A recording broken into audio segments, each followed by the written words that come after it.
Hi! Hello! నమస్తే అండి. మా ఇంట్లో నేను చేసుకున్న పొటాటో ఫ్రై సింపుల్‌గా నేను ఈ విధంగా చేసుకుంటానండి.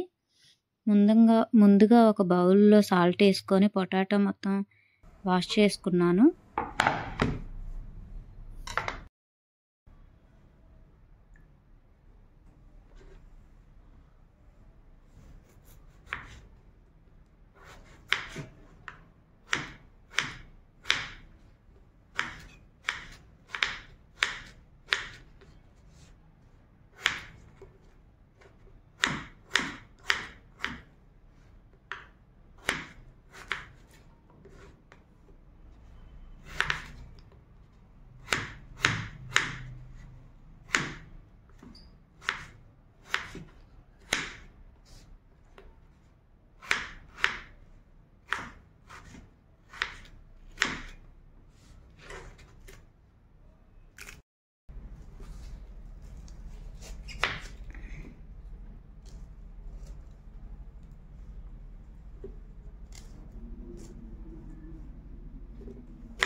బంగాళదుంపల్లో నీళ్లు లేకుండా ఇలా చిల్లులు గిన్నెలో వేసుకున్నాను. ఒక కళాయిలో ఆయిల్ వేసుకున్నాను. తర్వాత తాలింపు గింజలు వేసుకున్నాను. అవి కొద్దిగా ఫ్రై అయిన తర్వాత ఇలా ఆనియన్స్ వేసుకున్నాను.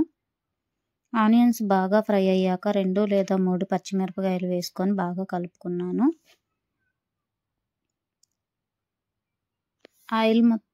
ఆనియన్ మొత్తం ఫ్రై అయిన తర్వాత ఇలా బంగాళదుంప ముక్కలు మొత్తం వేసుకున్నానండి. బంగాళదుంపలు బాగా ఫ్రైలాగా రావాలంటే వాటర్ లేకుండా ఉండాలి. నేను పొటాటో కర్రీ చేసుకునేటప్పుడు మూత అసలు పెట్టనండి. ఫ్రై మొత్తం మెత్తగా అయిపోతుంది. నేను మూత లేకుండానే చేసుకుంటాను. 5 మినిట్స్ ఫ్రై అయిన తర్వాత ఇలా మళ్ళీ ఒకసారి కలుపుకోవాలి అడుగంటకుండా.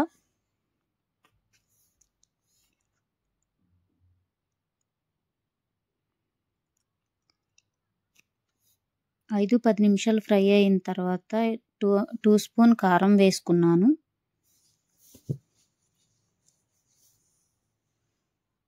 1 స్పూన్ సాల్ట్ వేసుకున్నాను.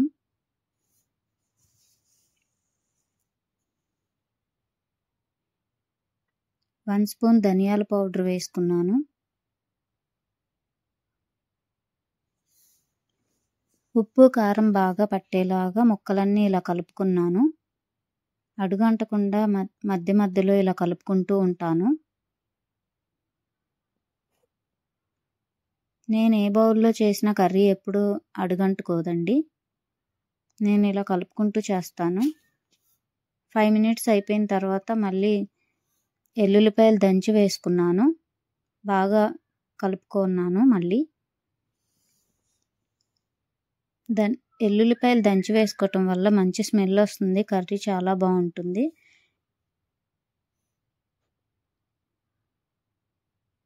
బంగాళదుంపలు బాగా ఫ్రై అయిన తర్వాత ఇలా కొత్తిమీర జల్లుకున్నానండి. నేను సింపుల్గా ఇలా మా ఇంట్లో పొటాటో ఫ్రై చేసుకుంటాను.